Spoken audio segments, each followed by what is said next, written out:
Today's three things. One, we're going to talk about energy at the high level. Why does anyone care? Why should we care?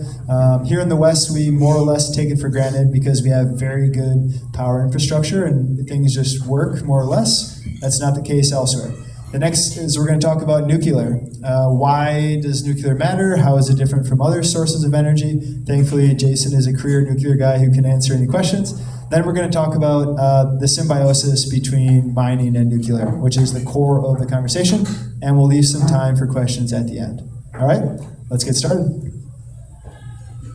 So before we begin, I would just like to say, I am not a company representative, and what I say does not reflect the views, opinions, or policies of my company, okay? Same here. Yeah, same. We're just people up here. Okay, first question. Let's just talk about energy a little bit. Why does it matter? Why should we care? What's the big picture? Maybe get philosophical for a second and try to maybe combine that with an intro of yourself, right? Maybe it's a personal story why you care, but who you are and why should we care about energy? I'll go first. I'm Jason Galloway. I'm a shift manager at a nuclear plant in South Carolina. Before that, I was 6 years in the United States Navy as a nuclear operator. So I've been in the nuclear industry now for over 20 years. I came up from the bottom, worked my way up, and now I'm the senior operator on site on nights and weekends whenever everybody else is at home. So I have a pretty general and broad understanding of nuclear power, and I'm passionate about talking about it. I can talk to you about the grid and how it works for the most part, theory or actual operation of it. But why is energy so important? Is the number of connected devices increasing or decreasing on a daily basis that are plugged into your outlets? Think about it. 5 years ago, did you plug your cell phone in every night? No. Did you plug your car in overnight? So Ford, Chevy, they have goals to be completely gas-free by like 2035. So what is that going to look like for energy demand going forward for the entire world? That's why energy is so important. Hospitals, everything, critical infrastructure is all run off of energy, so that's why it's so important. Yeah, it's basically the way that we have such a sophisticated society that has 8 billion people on the planet. Like, we would not have gotten here without high density energy sources, whether it's hydro, fossil fuels have been a great benefit to society. Like, there are liabilities in many different ways that we're trying to displace them, at least from energy production, but they still provide a lot of benefits in many different ways in peripheral technologies and just all. Basically, probably 90% of the things in this room have some element of petrochemicals in them, but it's the heart of our society is the energy that we run on. Hey Ryan, eat the mic. Eat the mic. Okay, yes sir. And introduce yourself a little bit. Yeah. Who are you? Sorry. I'm Ryan Macleod. I'm a laboratory technologist at Canadian Nuclear Laboratories. My day job is I support safety and research for the CANDU reactor fleet, and in my spare time I listen to a lot of podcasts, and when I figured out how Bitcoin mining works, I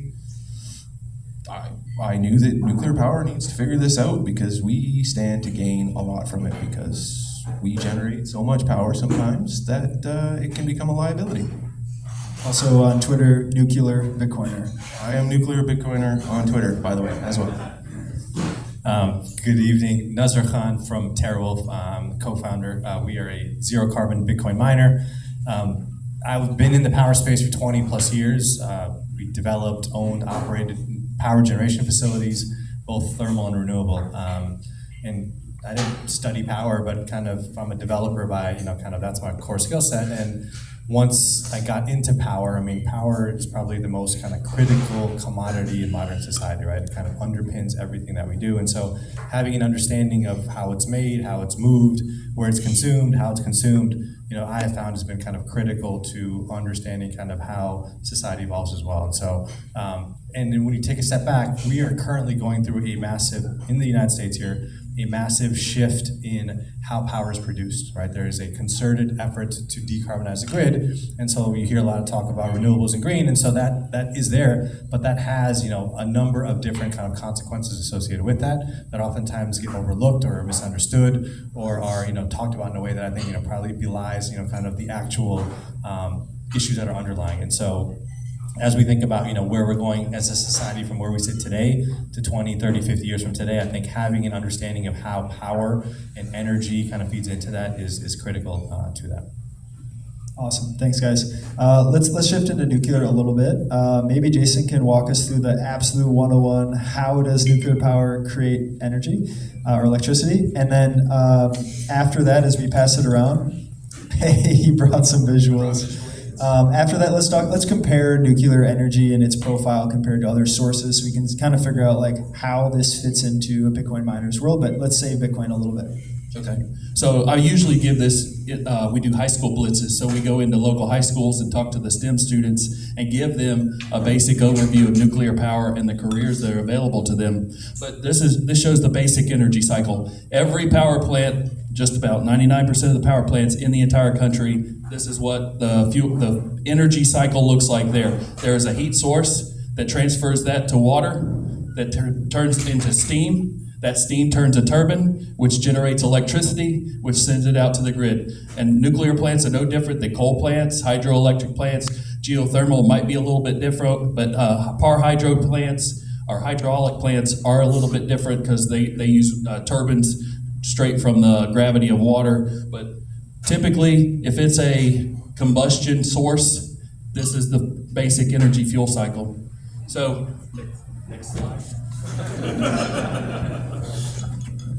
All right, so uranium is a highly, highly, highly dense energy source. Can everybody see my mock-up fuel pellet here? So one fuel pellet, right? That's how much, or that's how small uranium-238 gets compressed into when we're making fuel. So what we do is we take those fuel pellets and we stack them on top of each other and load them into a fuel rod.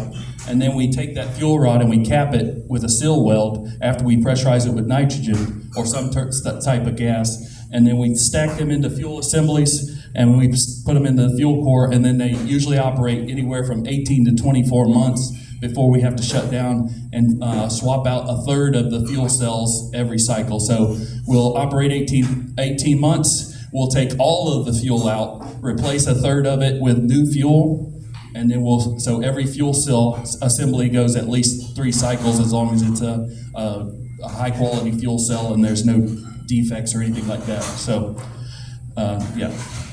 Jason, can I ask a question? Yeah. Can you translate that into megawatts? Like how many of those stacked together? We're going to translate it into energy. So one of those fuel pellets is equal to 149 gallons of oil, 3 50-gallon drums of oil in each of those fuel pellets.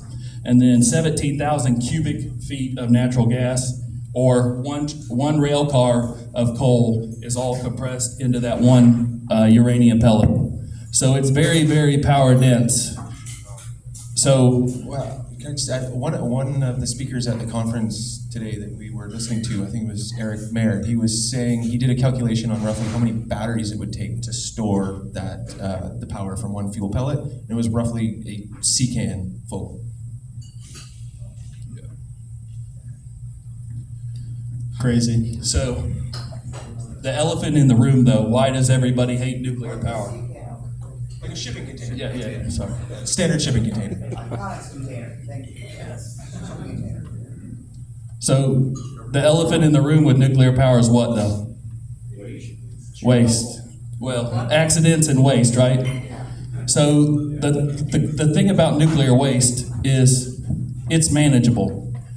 Uranium is the only thing that's tracked all the way from the mine until it is distributed to a storage facility.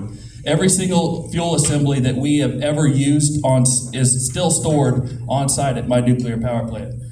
And we have started storing them in dry cask containers. So we take them out of the water and we put them into these casks. We drain the cask because what I didn't talk about is nuclear requires energy or water to moderate neutrons to create electricity. Because if you don't have a moderated neutron, there are no slow neutrons to impact another uranium atom to cause fission. So when you take the water away, there is no neutrons that can interact with other uranium atoms. So it's safe. So what we do is we put them in these storage containers, we drain the water out of them, we charge them with a gas, an overgas for corrosion and control and things like that, and then we store them in a yard. It's like a giant shipyard, kind of like the one across the street, and it's sitting there on site. And we have enough room that we just got extended for, I believe, another 20-year license extension, and we'll be able to keep all of the fuel from that entire time on site because Yucca Mountain got shut down. When did you start? 1984, I believe, we started commercial operation. Very exciting. Any other pet peeves? You brought up one with storage. We talked about Chernobyl. Is the HBO series just fear porn? Oh, or? it was 100% fear porn. They were broadcasting it as a global level event. There is no way that there would be a global level event from any type of nuclear plant. It would take something 10,000 times the size of Chernobyl to have a global radiation destroying event. You guys have any pet peeves on nuclear? The economics can get pretty tough because just sometimes if you do not have enough customers to consume that electricity, then it does not have a good economic profile to get investors to build such a large power plant. So it's very important that we have like good anchor loads, good industrial bases, lots of populations that can support this level of electricity production. So it's very important that we have just a way to monetize that electricity. And it's tough because, and also like the overruns for time and building new reactors, it can be tough because we haven't built reactors in some time in North America, so we haven't maintained our supply chains, we haven't maintained our labor force as well as we should have. So when we're trying to build new reactors, like we're basically starting from almost level zero again. We have to like rebuild all of that from scratch. So that's one of the reasons why the Vogtle reactor was such a tough obstacle. There were so many obstacles to get that finally over the finish line and built operational. But we can see that there's other examples like for like United Arab Emirates. They went from having no nuclear whatsoever 10 years ago, now they have 5.2 gigawatts, and that supplies roughly 25% of their entire capacity. And it demonstrates that when the politics and the industry are aligned and everybody's on the same page and have the same goals, like we can get this stuff done in a timely fashion, on budget, and build these large power systems that are essential to the future of humanity. Yeah, and I think as I mentioned earlier, there's so much nuance to this, and I think energy in particular is often very misunderstood. And I'll give you an example. When I first started working in the space, this is kind of in the late 90s, there was a person I worked with who was retiring. And he told me a story. He said in the 1970s, guess what the biggest concern was with respect to kind of power and emissions? So sulfur dioxide was being emitted, and there was a concern that the world was going to freeze over because there's too much sulfur dioxide going into the atmosphere, wasn't allowing sun rays to kind of come through, and the world was going to freeze over in the next 50 to 100 years. That was a concern. And so fast forward to today, and we're talking about kind of the world boiling over. And I'm not saying that the world may not boil over or that the world couldn't freeze over, right? So there is legitimacy to to those actions, and kind of that should be thought about, and that should be addressed, and it should be done properly. But what it kind of taught me is that, again, in a very short period of time, the fear of what could happen was so drastically different, and the world hadn't really changed that much. And so when we talk about energy and nuclear in particular, right, there's a lot of noise around it that I think kind of, again, belies the actual underlying safety of it, how it's done. And so somehow, we in the energy industry, have to be able to have a discussion. The problem is that, that was a very good overview, but also very simplified, right? I mean, there's probably 101 steps for each one of those pages. And so that's where, again, as we talk about energy, I think it's always important to understand that you may think you know a lot, and I tell myself this every day, but I don't know there's very little I know in reality. And so as we think about how we put these pieces together, it really does require kind of a coordinated effort across multidisciplines to really, deliver the energy at the best cost, in the most efficient way, and in the way that kind of is best for society as well. All right, let's talk about capacity factor, baseload versus intermittency. How do these facilities interact with the grid compared to other forms of energy, which will kind of give us a profile, which we can then discuss on how Bitcoin mining may or may not fit into that, for anyone who wants to take that one. Yeah, well, when we have reliable baseload, you can watch the capacity, it's a straight line. Sorry to stop you. Let's go super simple. Baseload, reliable, pretend we know nothing. Baseload power is just the electricity that we're generating that is stable, it's 24/7, it's always on, it's always available, and it ensures that we can keep the lights on. And then there's other pieces of the puzzle where we use peaker plants that supply electricity when the demand requires it. If it exceeds the capacity of our baseload, we'll essentially, natural gas plants are paid to remain idle for many parts of the year and only scale up when it's required. And then there's also the wind and solar. They, as many of you know, the wind blows sometimes, the sun only shines part of the day. So it's not like the most reliable form of energy. It needs to be firmed up with something like batteries or just something to ensure that they can take the energy that's being generated by the solar and store it in a way when there's an excessive amount of solar, so that we can then use it when there's less solar. So going to a full grid that has wind and solar, and adds an incredible degree of complexity to managing these grids, and it costs a lot of money to do that. It takes a lot of time and effort and modeling and planning.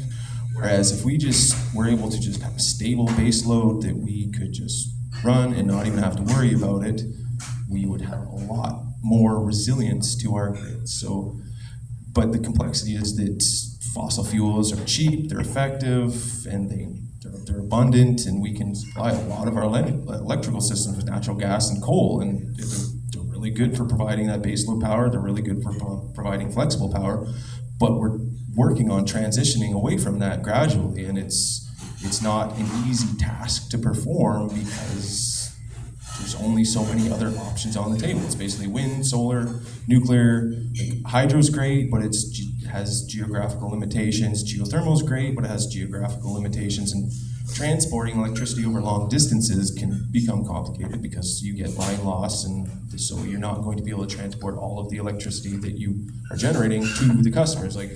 I'm sure many of you have looked at your electricity bills and you see one of the components of that is delivery, and sometimes it's almost as much as the cost of electricity that you were consuming. So if we were able to generate more electricity closer to where the demand is, then we can cut a lot of that, just those excess liabilities just completely out of the picture. So the further you transmit electricity down a power line, the more line losses that you incur. So you have to raise the amount of reactive load on the lines the further you're going to transmit power. That's why we don't put power plants way out in the middle of nowhere and then transmit the power in. We put the power plants close to where the power is needed. Nuclear has a capacity factor of 93% approximately. The next one is not even close. It's Jason, what is capacity factor? So capacity factor is the amount of time the plant's online versus the time it's either shut down or unavailable or in maintenance. So I think it's geothermal's at 78% and we're at 93% because back in the 70s and 80s, I wasn't alive until 79, but back in the 70s and 80s when these plants were coming online, it was not uncommon for a plant to trip, start up the same day, trip 3 days later. I mean, they wouldn't go a whole cycle. It was unheard of. But now we're going breaker to breaker. That means when we close the main generator breaker to start our cycle, we operate for a full 18 months before we open that breaker again. The capacity factor is just getting better and better because we're getting better and better at operating these plants reliably, safely, predictably, and our equipment concerns, I won't say it was trial and error, but they were trying a lot of different designs back in the 70s and 80s. And you might have one reactor that's the same, but then have a completely different steam side of it, where the turbine was completely different design, because they were trying out a bunch of different designs to see what was most efficient. Now, the new plants, the AP1000, they could practically print those out in a factory and put them out, because they're all the exact same design except for some minor modifications due to very specific site requirements. The AP1000 in China is the same as the AP1000 in Georgia for the most part. So we're also saving a lot of cost, because we're not having to redesign every single nuclear plant, because it's expensive to license a nuclear plant with the NRC. They expect a lot of money for them to review a design for a new nuclear plant, and it's very expensive. That's one of the costs that goes into these large-scale products. That's why you're looking at SMRs now that they can roll off a truck, right? It's the same design over and over and over. You want more capacity? Let's add another 6-pack of these SMRs. They're all already approved. We're not trying to reinvent the wheel every time. So that's why we're getting more economical with our nuclear plants instead of trying to create a new plant every time. It's like an architect that wants you to design a new school every time you open a new high school, right? Because they get paid every time they design a new school. Well, that's what was happening in the 80s with nuclear plants. Everybody was getting paid to make these new designs. Now we've decided on a few, and we're going to go with those. And if you want them, then you buy them. If you don't, go find the product that you want. But we're not gonna have a bunch of different designs like we did in the 80s. So just a couple things on the grid for those. There's 8,760 hours in a year. At 2 a.m. on any given day, the load is fairly low, right? I mean, everyone's sleeping, there's some stuff running, but the load is fairly low. At 2 p.m. on any given day, the load is probably twice what it was at 2 a.m., right? People are at work, kids are in school, things are happening, right? So there's a shape to every single day. So every single day, the load, there's literally, and again, region by region, it could change, but there's literally almost a 50% difference between kind of peak on any given day and kind of the trough on any given day. And so the grid is designed to meet peak demand on the worst day of the year. And that's probably another 20, 30, 40, 50% higher than an average peak. And so right now in Texas, right, we're hitting peak demand, right, 85 gigs, and typically the systems may be at like in the high 60s or 70 gigs, right? So there's an extra 15 or 20% that's being hit. And so the grid is designed to meet peak demand plus a margin of 15 to 20%. So there's a ton of fixed costs built into the system because it's designed to meet 50 or 100 hours a year. And then the other 8,670 hours in the year, most likely the system is oversupplied, right? There's more capacity available on the system than is needed to meet demand in those hours. And so when you think about how does a grid operate, right? So there's one is just, every time we turn a light switch on, we want the light to turn on. And so there's a tremendous amount of work that grid operators have to do to balance out what they expect the demand to be at any given time. And there's a ton of data out there that says at 2 a.m. on any given day, 7 a.m. on any given day, 2 p.m., what load looks like, and obviously there's some variations to it. They have to match that up with kind of the supply. And when you have a supply source that you can manage, like a nuclear facility, right? You can tell exactly where it's going to be at any given time. You could understand how the system was balanced, right? They would have an estimate on what the demand was going to be, and they would ramp up. Your nuclear plants, would be kind of where they are. It's a baseload facility, just kind of runs where it wants to run, and that kind of just runs there 24 hours a day.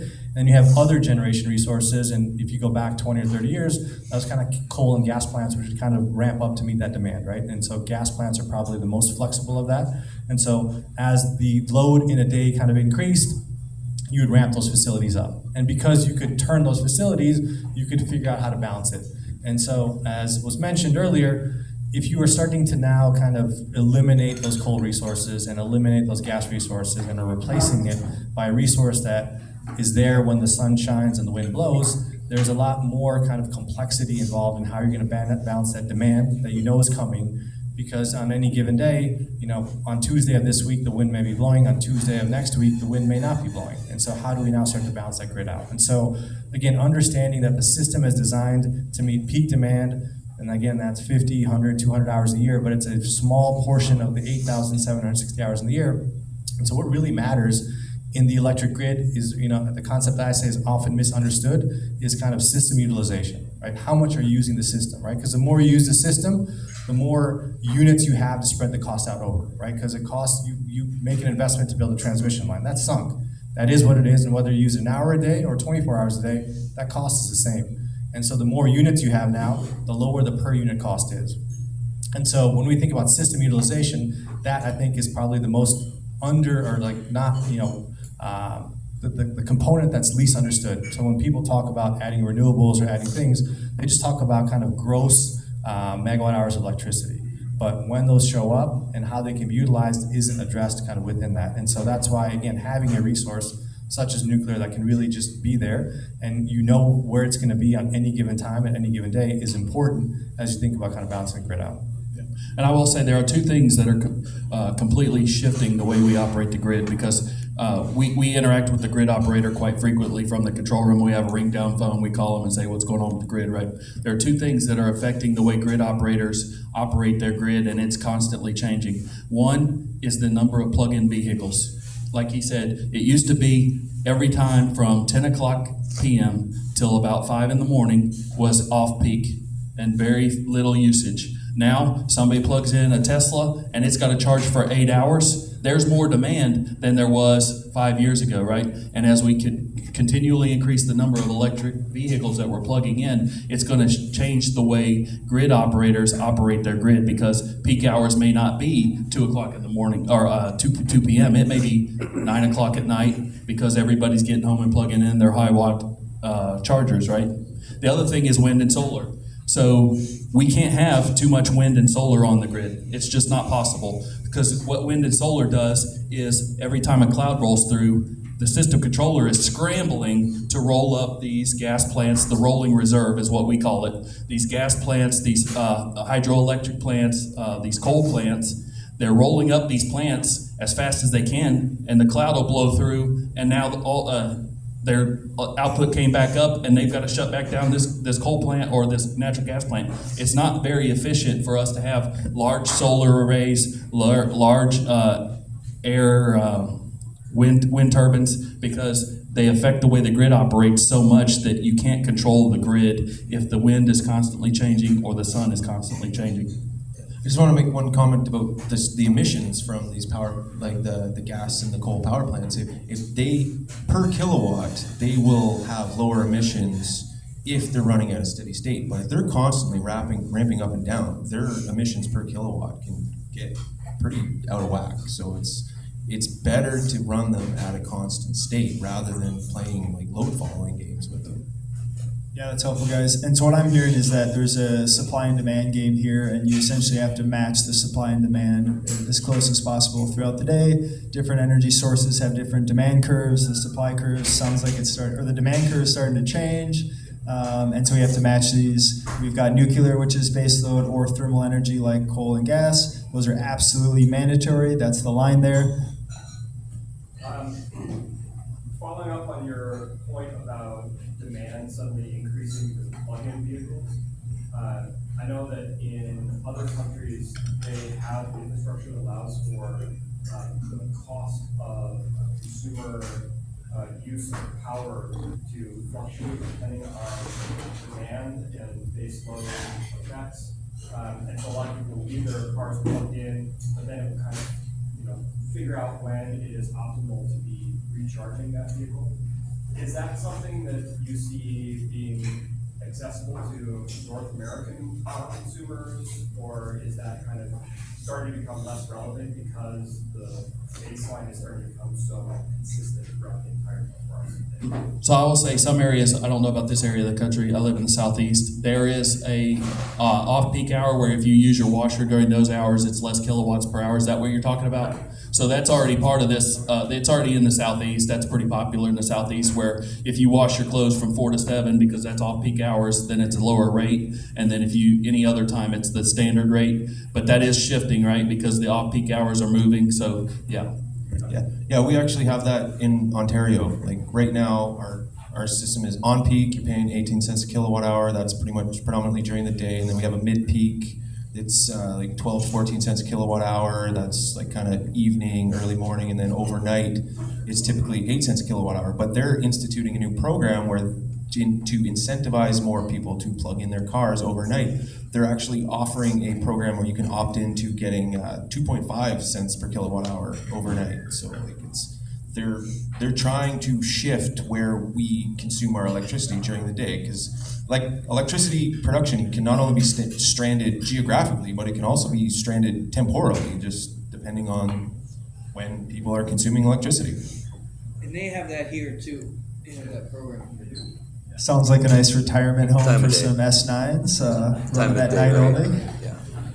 Yeah, and I mean, I don't know, you're probably gonna ask this question, but I mean, the reason I kind of set up that, kind of the supply and demand is that, again, the old system was basically the supply would follow the load, right? So based upon whatever the load was, and, all the grid operators had a very good sense of what the load was, all of the supply would be managed to meet that.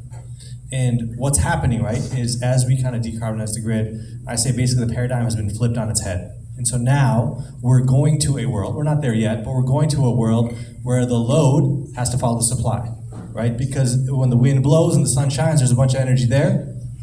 And then when it's not there, it's not there. And so what's the most kind of effective and cost-efficient way to kind of balance things out?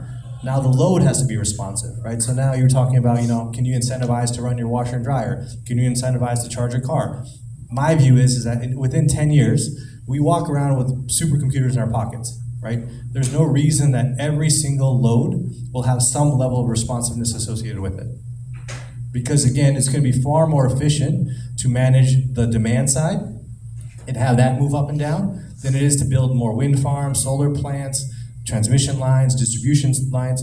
So it's far more efficient to kind of manage the demand side. And so I think, again, responsive loads, I think, are going to be critical to both the decarbonization of the grid and also decarbonizing the grid in an efficient time frame, and also from a significantly efficient cost perspective. And so I think, again, this concept, you should assume in 10 years that every single thing you do that you're consuming energy, there's going to be some level of responsiveness associated with that. And there's going to be some sort of price signal given to you to tell you not to do it at this time because it's really expensive. If you really want to do it, you got to pay for it. And at other times, you should go ahead and do it because the cost of that energy is going to be a lot cheaper. I'm sure many of you have heard of the programs where you can opt into having your thermostat controlled by the local grid operators. So it's, at the moment, it's voluntary, but I would not be surprised if in the not too distant future that became a mandatory program that people are forced to opt into. And just as an example, I think it was last summer, the state of California was on the verge of rolling blackouts. And so the Governor Newsom, basically tweeted and said, please, everybody, limit your consumption of power. Literally, I mean, he went out there and tweeted and said, if you don't do that, we could have blackouts in the state of California. And what happened? Literally 15 or 20% of the load went off. Like millions of people individually did things to decrease the load, and they basically were able to avert a rolling blackout scenario. And again, is that a replicable strategy? Probably not, right? Because the 10th time the governor does it and nothing's happened before, most people will be like, whatever, like it's not gonna happen, I'm not gonna modify my behavior. But in that instance, right, millions of individuals all modified their behavior and it had a significant impact on the demand in the state of California when the system was extremely tight. And so that just shows you how much, again, capacity there is from the demand side to balance things out. So, I mean, and I'm not gonna steal your thunder, but I mean, that's where kind of Bitcoin mining really comes in, right? Bitcoin mining, in my mind, is the most economically efficient responsive load that's out there. And that's why there's a ton of value in mining Bitcoin and making sure that those loads are integrated properly into the grid, because I think those loads can have significant value back to the grid if integrated properly into them. And so, just to tie to Bitcoin quick, what it sounds like is we need to overbuild the capacity, and then we need to have some sort of a flexible, responsive demand customer buying the energy. Maybe maybe it's transportable. Maybe it's why we're all here right now. Let's bring Bitcoin into the equation. I'll let you go in a second, Jason. But let's talk about how Bitcoin fits into that curve, and then after that, let's talk about how Bitcoin may or may not be able to help us deploy nuclear or other power sources. So, Jason. Well, I'll be honest, I'm not that familiar with Bitcoin mining. I do own crypto. I own gold-backed crypto. So I don't own it. I do own Bitcoin. I own some Shiba, but most of mine is in. gold-backed crypto. So I appreciate what you're doing here, and I'm a big advocate for Bitcoin miners or data farms or hydrogen production co-siting with nuclear plants, because those are all demand-side loads. So it only makes sense and not economical sense as well as grid operation sense to do Bitcoin mining from nuclear. Yeah, especially with our intentions to build small modular reactors, and we have ambitions to deploy them to remote communities that don't have a grid that you can sell that electricity to. So their demand risk is a very real liability that investors in power infrastructure are concerned with. So if we can basically provide our own load that sets a non-zero floor for the price of electricity, that completely revolutionizes like the way that we think of power systems and like microgrids and hybrid energy systems. Like we can get really creative and really ambitious beyond what the current plans are for deploying these small reactors to very, very remote places that before the building like small reactors, like it was unthinkable that we could build a nuclear reactor in Iqaluit, but now with like 5 megawatt reactors on the table, like we can do that.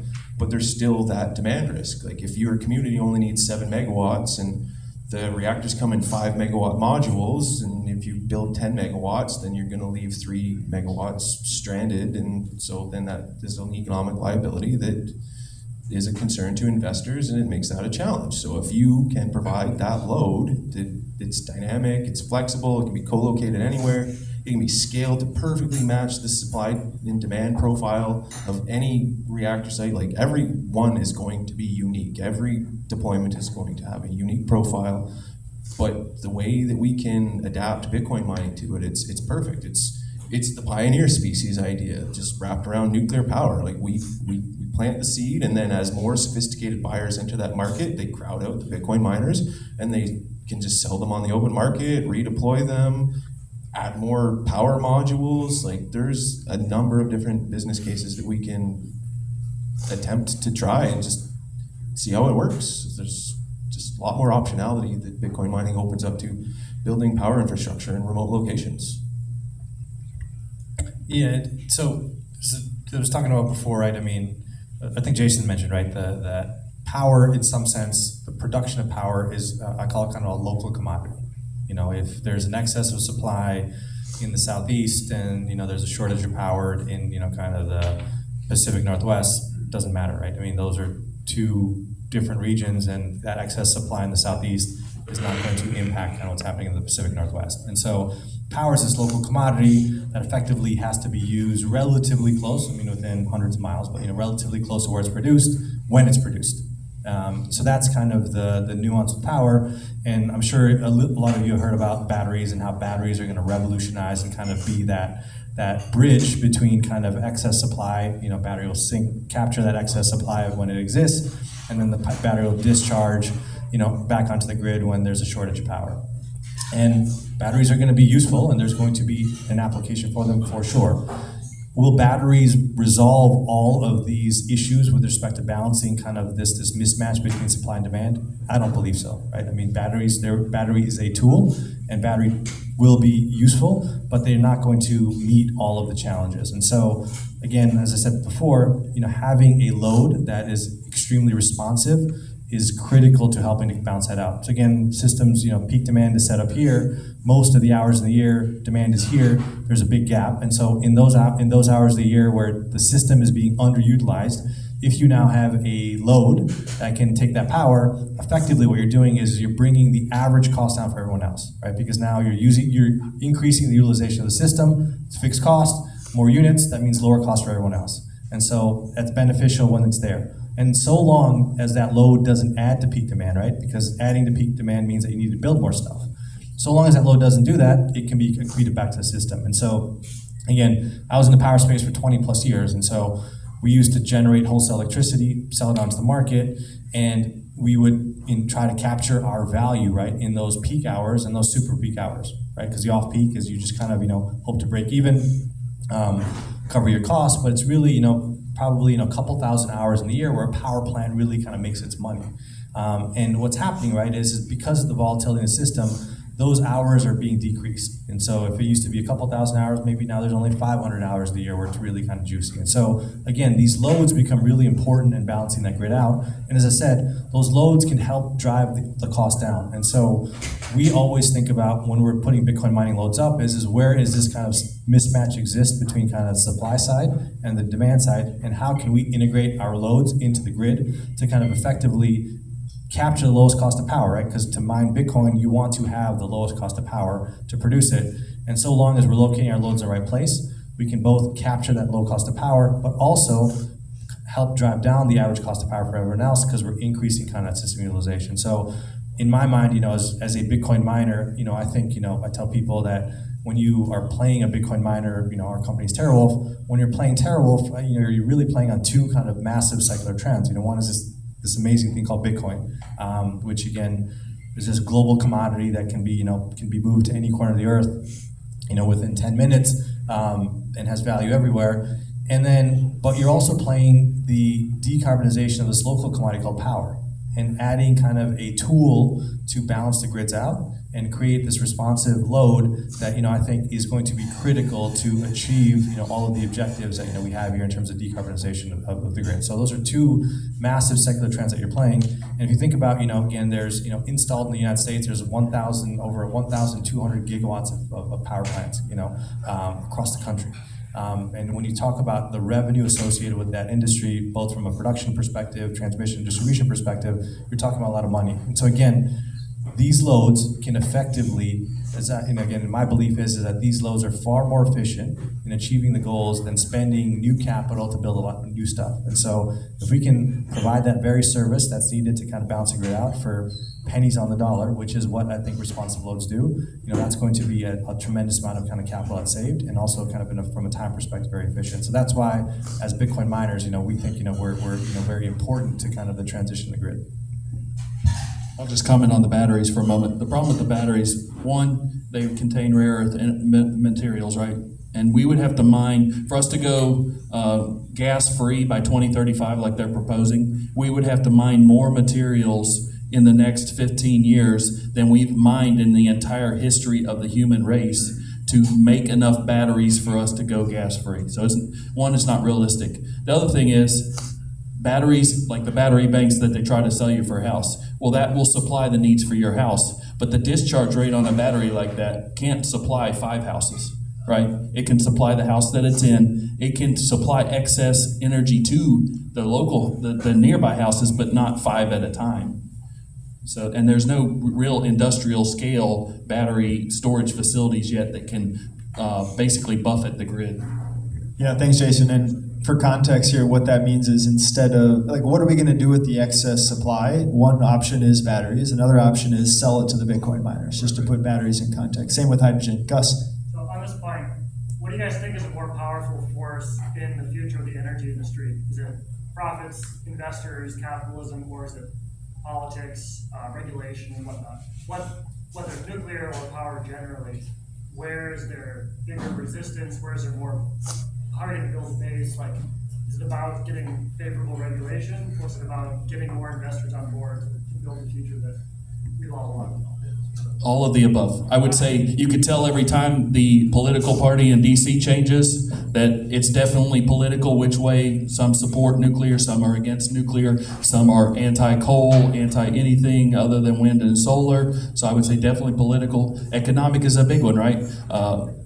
Vogtle 3 and 4 was successful, but VC Summer 2 and 3 was not, right? So that was a large cost to the taxpayers of South Carolina that was not recouped through further use of that nuclear plant. Yeah, go ahead. Question for Nazar, maybe the group poll. We've seen a lot of industrial scale miners co-locate on traditional renewables, right? Like wind farms, maybe natural gas peaking plants. Are there any technical challenges that go along with nuclear power plants that don't exist on traditional renewables for co-locating on? There's not challenges. I mean, a nuclear site is a highly regulated, secure site. So in terms of just processes associated with doing anything on a nuclear site, it's far more, I would say, programmatic. I mean, everything has a process and procedure around it. Anything you can imagine has a process and procedure around it. So just operating on the grounds of a nuclear facility, again, it's not difficult, but there's a process to everything. However, right, the advantage of being at a nuclear facility, right, is that it runs all the time. Right? It's on 24 hours a day. There's no change in the output from a nuclear facility. So what attracted us to it is, a lot of people talk about, we've got a green Bitcoin mine because we're at a wind farm. And I asked them, I'm like, all right, great. Like, are you only running 30% of the time or 40% of the time? Because most wind plants only run 30 to 40% of the time, right? We talked about capacity factor. Most wind plants have a capacity factor somewhere in the high 30s. These are the best wind plants. So what are you doing with the rest of the 60% of the hours of the year? Are you not running? And they're like, no, we're running. We're just buying it from the grid. So again, I think, there is a lot of, I would say, just kind of sleight of hand in terms of how people kind of describe what they're doing. So again, if someone's located at a wind farm and they say they're green because of that, again, they are, and that's good, and that's fine. I'm not knocking in any way, but I'm just saying that, there is a significant portion of the hours of the year where that wind farm is not blowing, and my guess is that Bitcoin mine is running, and so therefore they're kind of pulling off of the grid. So again, there's no, challenge on being in a nuclear plant other than, again, there's a bunch of processes, procedures, and the reason that you haven't seen a lot of Bitcoin miners at nuclear facilities is because, I think kind of the language that a Bitcoin miner speaks and the language that a nuclear operator speaks are very different, right? A Bitcoin miner is like, I don't give a shit, just let me get up. And a nuclear operator is like, no, that's not how it works. There's a rule, this is how you're supposed to do it. And so there's just a disconnect between kind of how they speak. And so that's why I think, there hasn't been as much kind of development at nuclear sites, because again, if you think about it, the nuclear site's almost a perfect place. It's a zero carbon source that runs 24 hours a day. That energy is always available. And that nuclear operator loves a Bitcoin miner because it knows it can always deliver energy to that Bitcoin miner. Every 10 minutes, there's a new block being issued. And so that Bitcoin miner doesn't really care what time of day it's running, but that same block's being issued, right? Another block's being issued. So having the ability to turn that Bitcoin miner down and then kind of arbitrage it with what's happening on the grid, in some sense, is a nuclear operator's dream. And that's why we're at a nuclear facility, is because that nuclear owner saw that ability. And so, again, from my perspective, being at the nuclear site is actually very advantageous for us. Right, the nuclear site offers security and infrastructure. Usually the property size has to be for the nuclear exclusion zone, there has to be a certain amount of property available for large-scale facilities such as his. So that's the benefit of that. Like, the security is huge, right? It's limited access in and out. And I always say nuclear is different because people go from even operating a coal power plant and then they come to operate in a nuclear plant and they don't understand why we have to do things a certain way. It's because we're different, right? We have evaluations, we have engineering standards, we have a bunch of things that we have to abide by to convince the NRC and the public that we're operating safely. So yeah, we're incredibly scrutinized, so we have to make sure that we go above and beyond to prove that we're safe, that we're doing everything by the book, and that there's not going to be any issues that should be concerned about. Like on the wind and solar front, like that, one of the things that's happening is that because they're getting a lot of political clout, they're getting a lot of cheap capital, they're getting all the renewable energy credits, they're getting lots of subsidies. That's creating a lot of like misallocated capital. They're building these wind and solar plants in places where they don't have the infrastructure to transport it to where they need to go. So that we're just building these things and stranding them in the middle of nowhere. Like West Texas is a great example. And it's happening all over the place. We don't have the capacity. Like the lead time on getting a transformer a few years ago was only about like 6 months to like a year was a long time to get a transformer installed at one of these facilities. But now we're looking at like 2 years to get a transformer installed at these facilities. And because there's a lot of them, they're widely distributed, it's really buggering up the supply chain because it needs more of these critical infrastructure to be able to bring that electricity into the market. All right, let's shift to some questions. I saw Justin had one, and then we'll go over here after that. Yeah, so the panel talked about battery tech really not being in a place where it's viable for transporting power to consumers. I'm curious, how far away do you guys think we are from small modular reactors being accessible at a consumer level, and how you see that kind of shifting the landscape of power consumption? I don't think SMRs will ever be available at a consumer level. At a publicly traded company level, obviously, I mean, one of the big pushes for SMRs with NuScale specifically is to take these coal plants that are being shut down because they've already got a grid, they've already got a switch yard, they've already got the infrastructure, so they can take this small modular reactor and take the coal plant out, put the SMR in, and they've got a plug and play fuel energy source. It's what, a couple 100,000 people would be the smallest you'd serve with an SMR?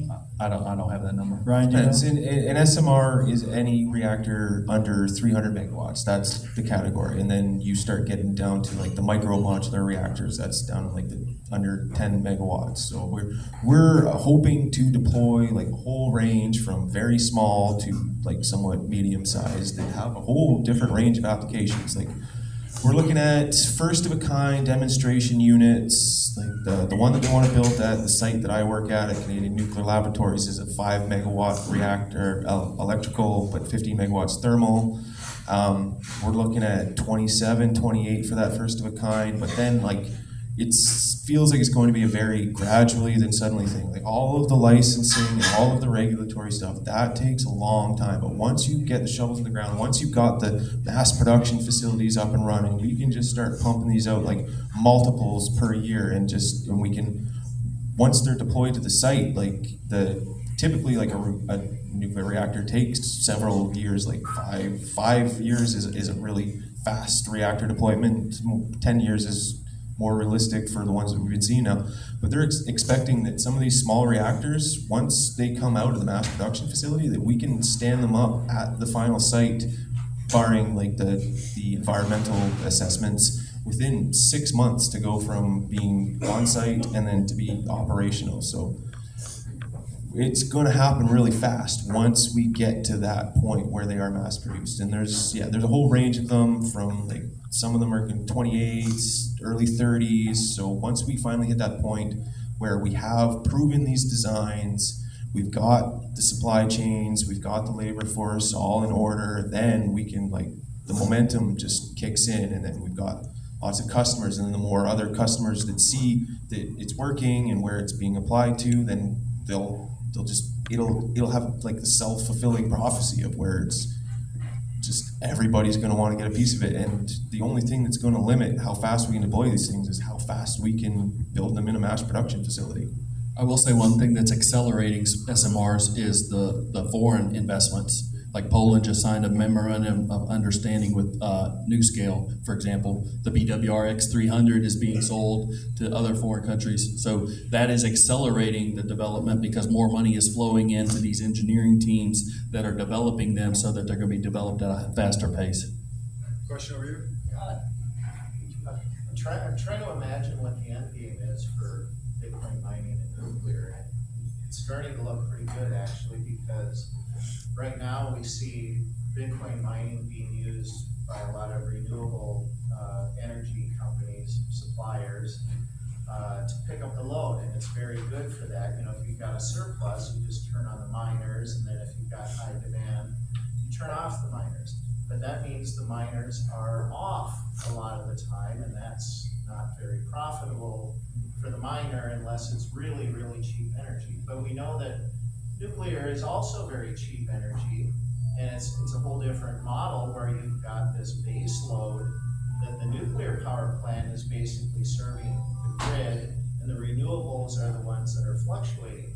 But why wouldn't you just increase the base load of that nuclear power plant to serve the Bitcoin mining as a stable fraction, as a stable customer, and then you've got 24/7 Bitcoin mining on cheap power. And that's exactly what we did. I mean, the reason Talen Energy, who owns the Susquehanna nuclear facility where we're located, the reason they wanted to get into Bitcoin mining is they saw us as a consistent customer, right? I mean, and again, I talked about, there's this, a ton of volatility being introduced on the supply side, right? So you have wind and solar that are adding significant volatility every day, with intraday, right?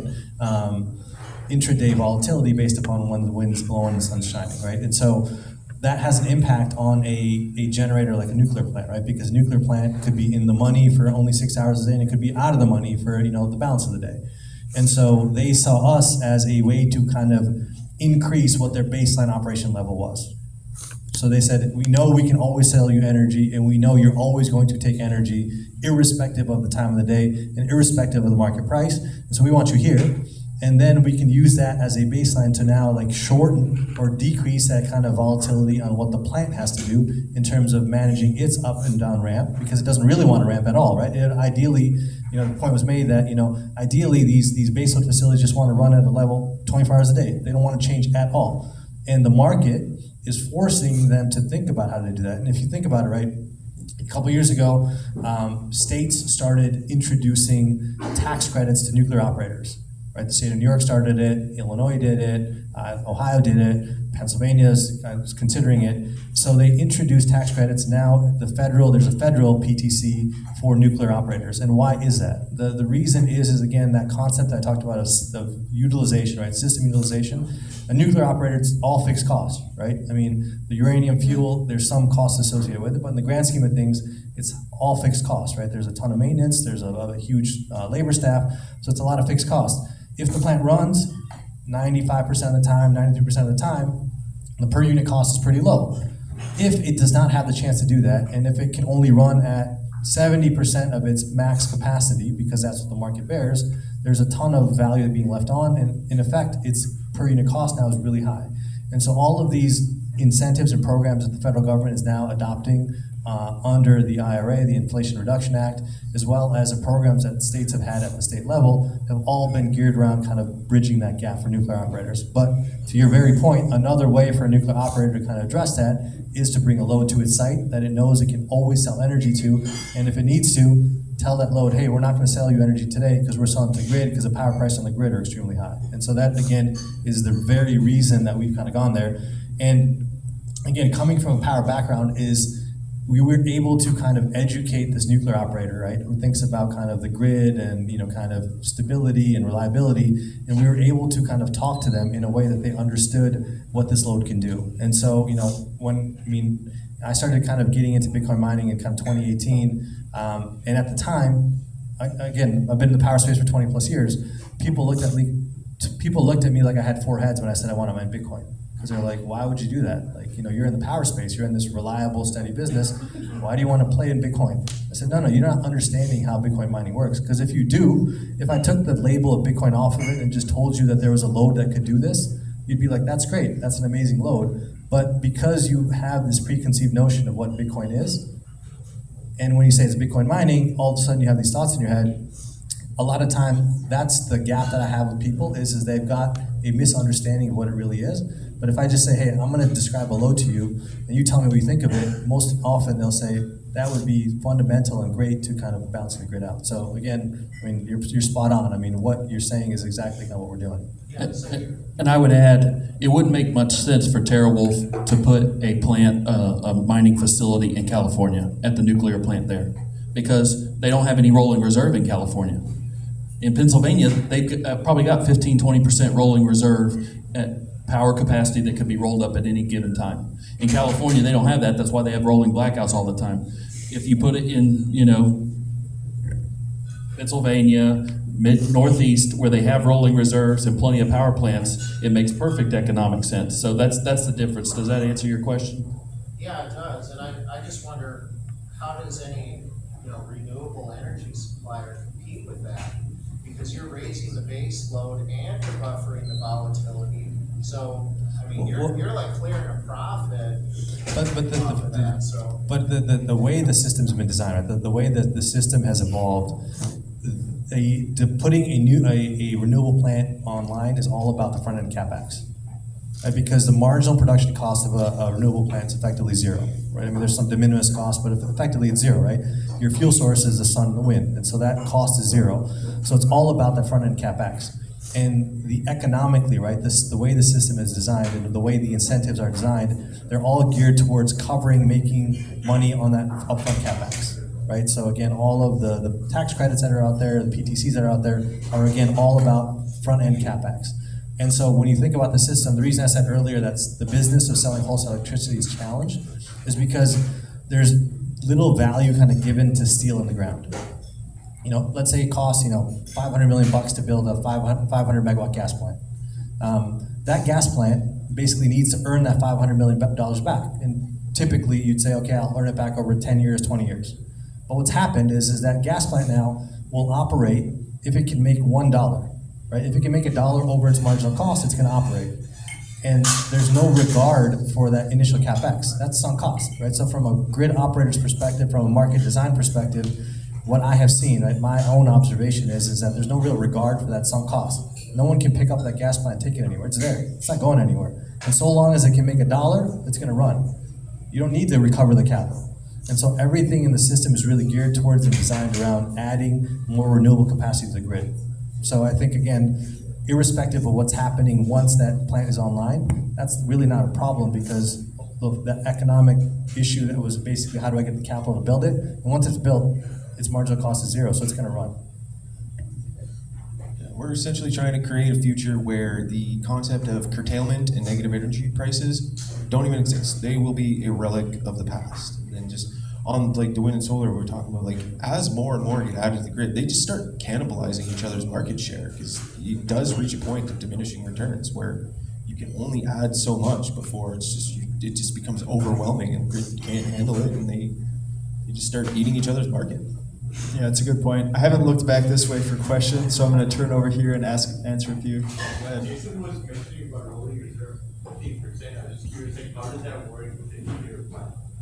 So, like he said multiple times, nuclear plants are base load. So that means my nuclear plant is at 100% power all the time. Doesn't matter what the grid's doing. We are a base load facility.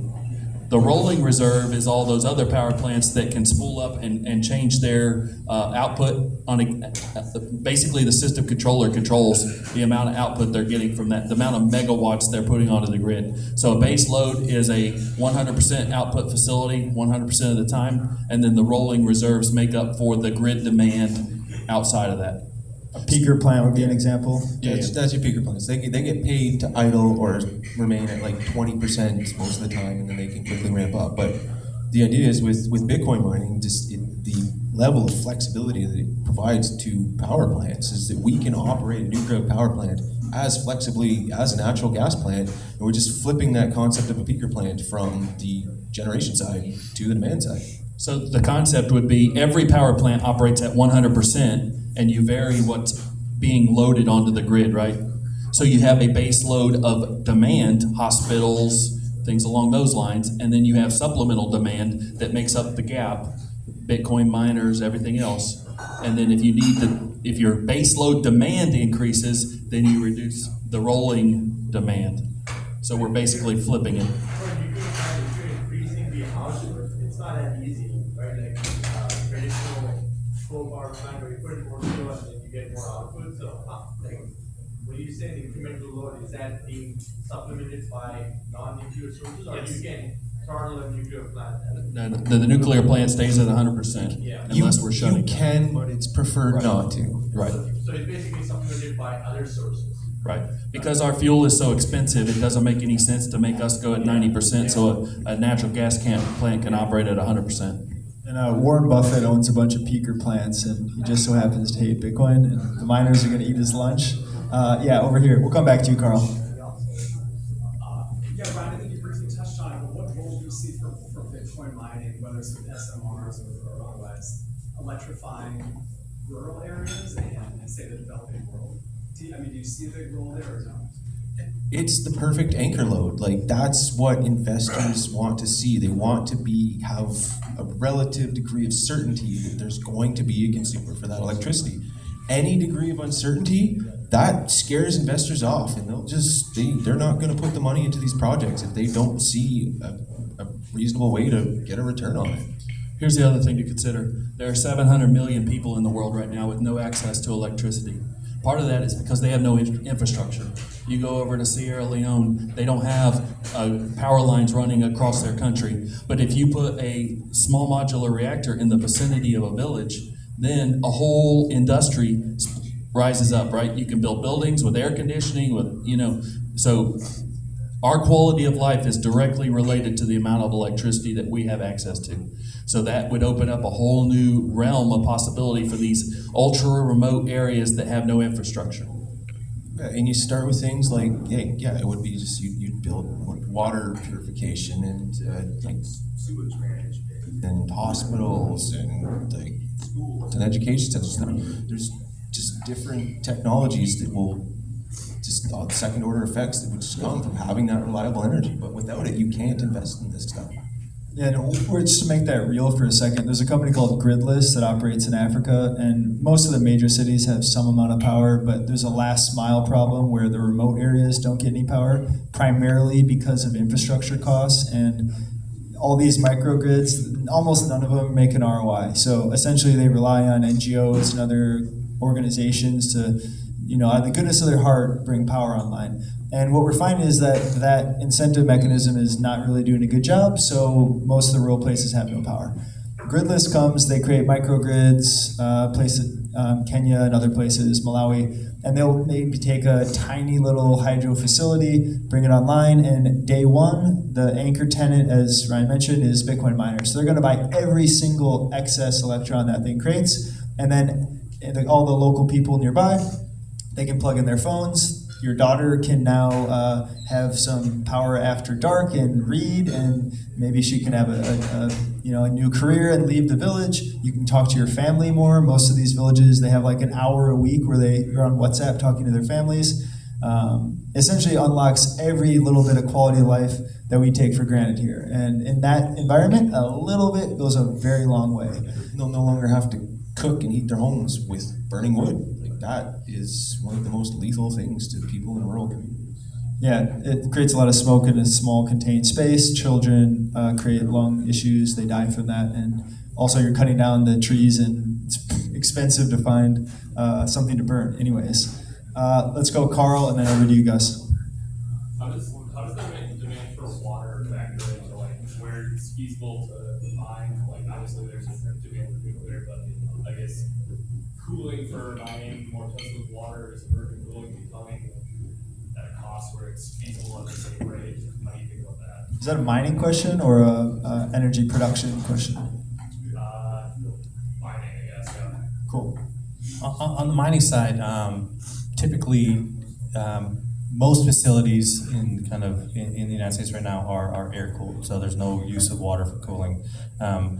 There is kind of water cooled deployments and also kind of immersion deployments, which are not water, but kind of different dielectric fluids that are used to kind of cool the process.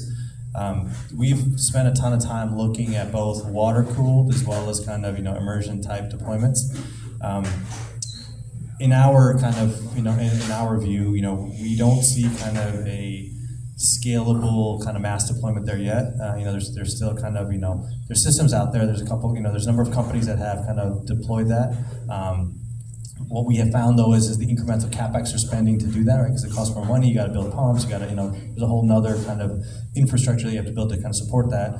They're not fully capturing the ability to kind of either run at a higher, you call it kind of overclocking, right? Kind of run your miner at a higher level, get more hash out of it, or run more often, right? So what we have found is there's not really an ROI associated with kind of doing that stuff. And second, I think, if you kind of start with the premise that a Bitcoin mining load is an energy sink, right? It is there to kind of fill the points in time where the grid is kind of oversupplied.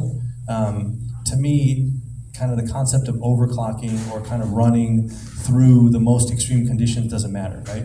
Because typically the cost of power and demand is highest in the most extreme conditions, whether that's really hot, or when it's really cold, because, a lot of times heating, the other source for heating is natural gas, which is also used for power plants, which kind of drives the price of power up, right? So typically, in extreme scenarios, the cost of power is really high, and you don't want to mine anyways. So now, should you spend a bunch of extra money to be able to kind of cool your mining facility when it's really hot? you probably most of the times there's an overlap between you not running and the times being hot. So again, from our perspective, what we at TeraWulf found is that kind of there's not a significantly positive ROI associated with kind of doing that. So therefore, we don't really look for kind of significant water sources, associated, with where we're looking at Bitcoin mining loads.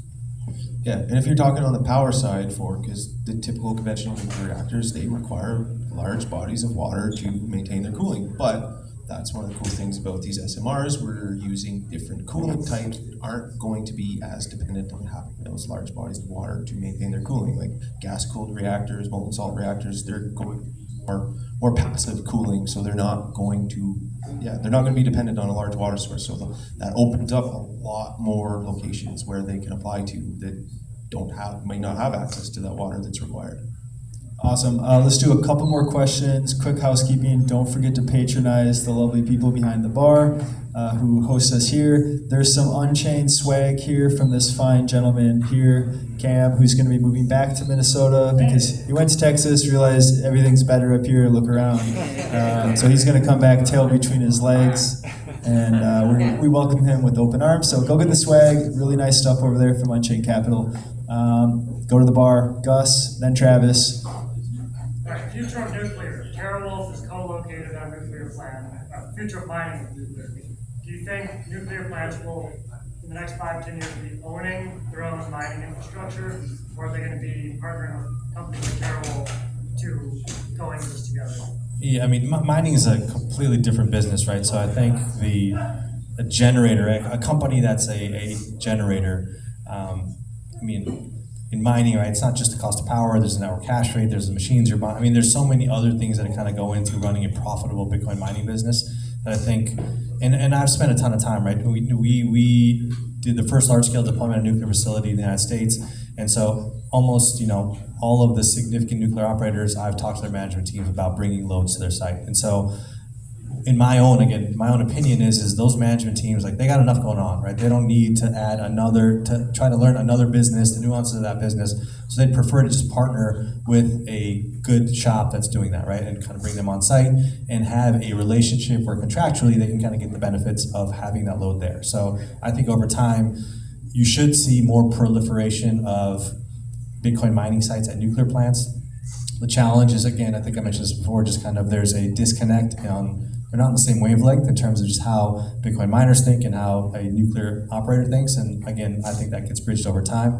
But I do think that, they're two very different businesses. There's a common thread called power that runs through it, but there's still different businesses. So I still think that it's kind of better to have those two separate businesses run kind of independently. Right, and I agree with that, because even if you take the largest utility, they might have, 5 or 6 nuclear plants in that utility fleet. What sense does it make them to create a whole division for Bitcoin mining when they got experts that know the legal, logistics, the language? They would have to hire everybody from his team to come and do the Bitcoin mining in their new department that they had to create just to do the Bitcoin mining. So it wouldn't make much sense. Good question. Travis. Oh, you want to finish that? It might happen. The incentive is there for them to figure this game out. So I would not be surprised if they start hiring guys like you to just run a division. Yeah, pay me a lot of money. Start building these buildings. I'm sure if they started consulting with guys like Harry Sidak, he'd love to consult with companies like this and just help them stand up their own Bitcoin mining facilities under their own house. But I also think the majority of the public looks at Bitcoin as speculative and highly volatile, so it wouldn't make much business sense for me to enter that space, right? As an executive, that wouldn't make much sense, but he understands the risk, and he's willing to take that risk, where it's a whole new frontier for an executive team. For the foreseeable future, it'll be mostly joint ventures and just collaboration between people that know what they're doing. Makes sense. Travis. So Russia still supplies about 15% of the uranium to the U.S. Are you aware of any actions that are being taken to find other sources of supplies that would be, less conflict related? We have lots of uranium in Canada. We supply 20% of the world's uranium. We have lots of untapped reserves. If the incentive is there, we will expand and we will start mining more uranium up in Canada. I have no doubt about it. Shout out to our friendly neighbors in the north over here. I think this is a bunch of much ado about, oh, I'm sorry. Who are you? He said there's a uranium in the U.S. as well. Go ahead. There's uranium everywhere. It's just a matter of making it economical to extract it from the ground and process it into a usable form. I think this whole conversation is much ado about nothing. There's total revenue to miners, a little over 10 billion a year right now, all miners combined. We got halving coming up in less than a year. How much impact is this going to have? It's really tiny, I think. Great question. Setting the floor of the electricity price at a non-zero is quite revolutionary. Like, that changes the game significantly.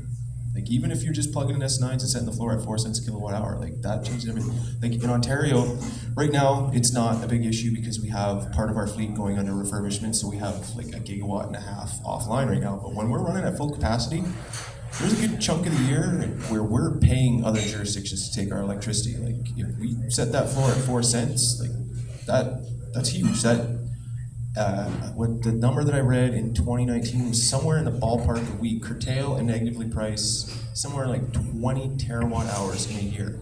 At 5 cents a kilowatt hour, that's $1 billion on the table. Like, but the amount of mining doesn't increase because there's cheaper power.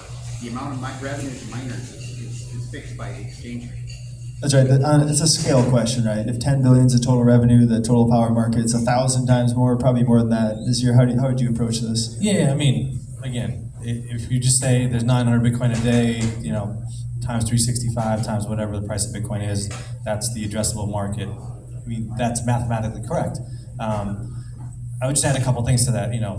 If we could capture all of that, that would be much ado about a lot for me personally, but I mean, that's not going to happen. So, but when you think about, right, what I say is that, for a Bitcoin miner, and again, when I said earlier, I think, we're playing two secular trends, right? One's Bitcoin. I mean, so if Bitcoin goes up, obviously that 10 billion could be, I think the number is like 19 billion. The last time I did it in terms of just like 900 Bitcoin a day, 365 days a year, something like 19 billion of kind of potential revenue to the entire Bitcoin mining network. But what I say is that in addition to that, any Bitcoin miner that's going to survive, particularly through a halving or two, is going to have to earn at least 30% of its revenue not from mining Bitcoin. And what does that mean? That means it is selling services back to the electric grid that are valuable to the electric grid. And so I think, as I think about it, right, I think about this concept of a responsive load and its impact on the transition of the grid is much ado about a lot, right? Because if you think about when I think there's I can't remember, I think it's Jacobson, or Professor Jacobson out of, I think, Stanford or whatever, who does a lot of work on what it's going to cost to decarbonize the grid. And what he does is he does this big study and says, okay, this is how the world exists today, and now to basically decarbonize the grid, we need to add this many thousands of megawatts of wind and solar, we need to build all these transmission lines, all that costs a lot of money, and it's a massive number. And I think, again, when you think about how that's going to happen, I think he's off by magnitudes. And the reason I think he's off by magnitudes is he's taking the world as it is and just extrapolating out from there.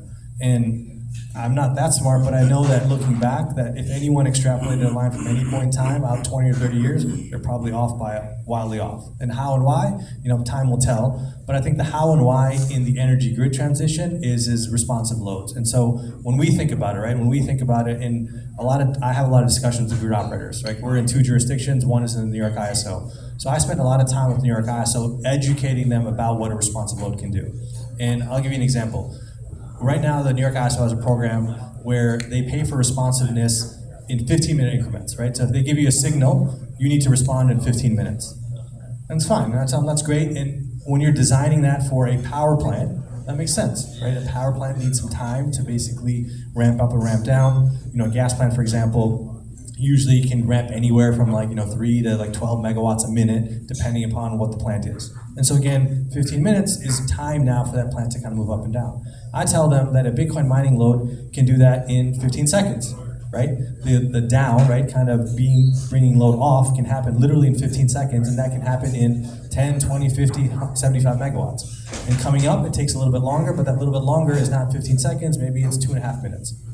And their mind is blown because, again, when they think about using a tool that can be responsive in 15 seconds or even a minute versus the 15 minutes that they're used to is a ton of value, right? So at the end, I think that this concept of responsive loads and Bitcoin mining is effectively the tip of the spear, and I do think that the things that we are doing are going to have an impact in policy that's implemented and how some of these attributes are paid for over time. Because again, I think, I tell the New York guys all the time, I think I'm providing you way more service than you're paying me for. And they kind of laugh. And I'm kind of half facetious, but also kind of half serious because because again, we're providing them services on a time frame that are significantly better than kind of what they've structured. So again, if you just say, hey, it's $19 billion, maybe it's 3x, 4x, depending on the price of Bitcoin, you're right. But I do think, again, as you think about kind of the energy grid, and again, we're here at this forum talking about kind of energy and the intersection of Bitcoin mining, I think, there's kind of a lot to do around there in that context. Yeah, like some of these miners they earned more playing demand response than mining Bitcoin. That you can look at their budgets and their earnings. Yeah, especially in West Texas. I think that's the norm down there, or at least that's a good chance where it'll come up. The U.S. government, I don't remember which department, but they released a report recently and about our energy future, and they said demand response was the number one thing or among the most important things to our future. And so that expands Bitcoin's economic impact quite a bit.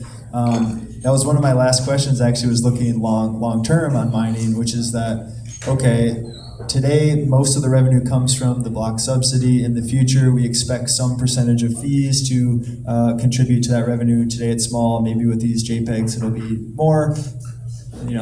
Maybe not. But over the long term, I think ancillary services are going to take in a very large percentage of that revenue. As you mentioned, you said 30% to make it two halvings. I'm curious if we go like 50 years out, I think if you don't have mostly, or maybe not mostly, a very large percentage of ancillary services, either demand response or using waste heat. Did you guys see that thing on Instagram where some like spa in New York City was heating the spa with Bitcoin miners? Yeah, exactly, bathhouse. All the New York Times readers flocked to that, and they were all upset because obviously they don't understand power, but they thought this was a horrible idea to reuse the waste heat. And as we know, Bitcoin miners are exactly as efficient as a space heater. So you can have a space heater, or you can have a Bitcoin miner. It's the same efficiency, but one of them prints a digital commodity for you. Maybe the capex is higher, but neither here nor there. Just some musings. Let's do one more question. Yeah, along those lines, you mentioned data centers earlier. Are there any flexible load data centers? And then are we in a marketing efficiency where we can just call Bitcoin mining a flexible data center? And so data centers are always on loads, right? So the way power companies work for grid operators is there are some guaranteed loads that pay an incentive price to be guaranteed loads, like paint factories, tire manufacturers. If they shut down a tire manufacturer and they've got a product that solidifies in the lines, they're shut down until they can get all the product out of the line and get it cleaned up, right? So they pay a little bit more per hour, per kilowatt hour to be a preferred customer. So whenever the rolling reserve goes to zero and we start having rolling blackouts, those are the last customers to black out because they pay a little bit extra per kilowatt per hour to be a preferred customer. So a data center would most likely be a preferred customer because you need that all the time. And the Bitcoin mining is the only variable load out of all those that I mentioned. The hydrogen production, that's co-siting at a nuclear plant, but that's excess heat. That's not excess electricity. So Bitcoin mining is the only one that would be an adaptive load. So the compute space is, Bitcoin mining is a form of compute, right? It's a very specific compute that's being used. The rage right now is AI and all these different applications. And so, I'd spent quite a bit of time with kind of the Google team. Google has a massive data center team. They build data centers all over the world. They have one, they're building one here at the Sherco coal plant in a couple hours away from here. And so I spent a lot of time with them. And when you think about it, right, data centers, most data centers right now, most traditional data centers advertise a very high uptime, 5 nines reliability. And to Jason's point, they don't want to get turned off. But the data companies are realizing that not every byte of data needs the same uptime. Like your Gmail doesn't need to have 5 nines reliability. I'm sure you could be fine if it took an extra 20 seconds or 2 minutes to kind of get your Gmail, right? And so there is a bifurcation that's starting to occur in the data space with respect to how the data is being used. And so over time, right, I think you will see an evolution where different data loads are going to have different responsibilities associated with it. Right? Some is going to be super critical, like you're going to have it on 5 nines, they're going to pay extra for it. Running ChatGPT, I mean, I think the number they say is it costs like $15 to kind of run a query on ChatGPT. Like, no one's going to pay extra for the cost of electricity to make sure that your ChatGPT is running, 24/7 at 5 nines reliability, right? So I think over time, as a proliferation of kind of data usage becomes more important and compute becomes a ever increasing tool, you are going to see kind of a stratification in how different layers of data are kind of paid for. And so that is coming. And we've tried that convention. We've tried to tell people, hey, we're a data center. We're like, all right, what are you doing? You're mining Bitcoin? Like, no, you're a Bitcoin miner. So we've tried that as well. But again, I do think that over time, the other evolution I see in the space is that it's all about power, right? And if you think about where you locate these loads, and again, if there's some level of responsiveness associated with that load, you are going to expand. And I mean, you have a number of Bitcoin miners already saying they're going into high performance compute and AI applications. I mean, my own 2 cents is right now they're saying it because there's a lot of hype associated with it and it helps them. But if you kind of play it out over 3, 4, 5 years, I do believe that, again, all of these sites where you're kind of bringing Bitcoin mining loads, again, they're just a form of compute. There are going to be other forms of compute co-located with those sites as well, because you've got power, you've got infrastructure, you've got people that are running it, you're already running computers, and so it's not a stretch to then say, okay, let me add a different type of compute on what I'm doing here. So I do believe that over time, you're going to see that coming at large-scale Bitcoin mining facilities as well. It'll be like a tiered system where there'll be just different technologies that they'll just be a stack. Like the Bitcoin miners will probably be like the first thing to turn off when demand requires it, and then just the higher the demand goes, they'll just climb up that stack to the customers that require more uptime, and they aren't as quickly responsive, and they're not as tolerant to like long-term downtimes. Yeah, well said. All right, let's do final thoughts. Just give it a couple seconds or a minute maybe on anything you want to share. Jason, we'll go with you, and then we'll wrap it up. I told my fellow investors in the gold-backed crypto that I'm in that I would shamelessly promote it, so it's not going to go well in this room. But I appreciate all that you're doing. I think this is very exciting. So I think co-siting of nuclear plants is going to be the future of nuclear plants, because the economics involved in operating a large-scale nuclear plant is constantly evolving with politics, with supply chain issues, with a various number of things. So anything that I can do with excess power that is minimal cost to the site is going to be highly valuable to that company. This is going to be a really interesting development in the future. It makes more reactors, like nuclear power plants, more tolerant to variability in the market price of electricity and to the intermittency of electricity availability. It's the golden goose that they've been looking for a long time. Like, it solves so many problems that many engineers have spent their entire careers trying to solve, and sometimes talking to them, it can be difficult because they spent their entire careers trying to solve this problem, and you just tell them that you can just plug in computers and turn them off when you don't need them, and problem solved. Like, there goes your demand risk. So it's definitely a bit of a challenge, but they seem to be coming around slowly, steadily. Just we're in the gradually part, and before we know it, we'll hit that suddenly part. Let's go. Yeah, let's go Bitcoin. I mean, I'll touch upon your point again. You kind of said much ado about nothing. The total consumption of the Bitcoin network globally, right, is somewhere between 15 and 18 gigawatts. And so just the installed capacity in the United States is 1,200 gigawatts, right? So just to give you a relative sense, and so I accept kind of just, again, the mathematical premise that it's not a lot.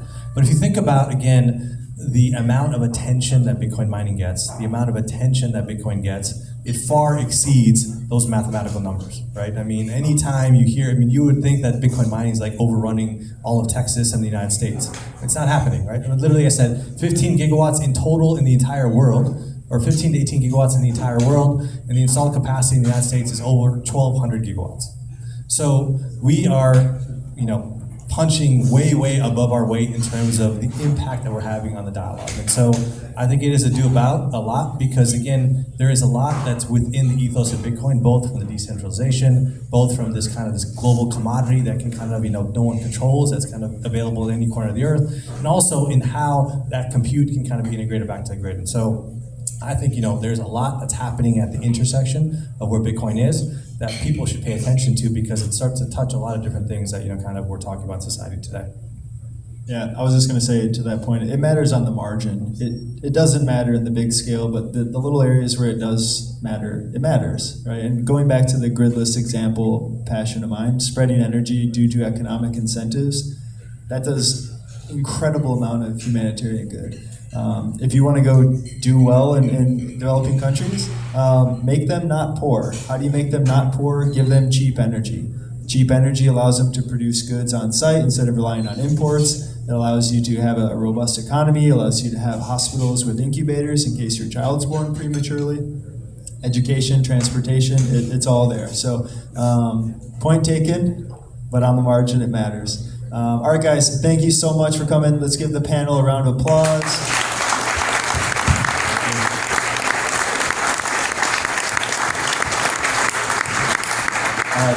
Back to socializing and talking about who knows whatever we talk about here. Thanks, everyone.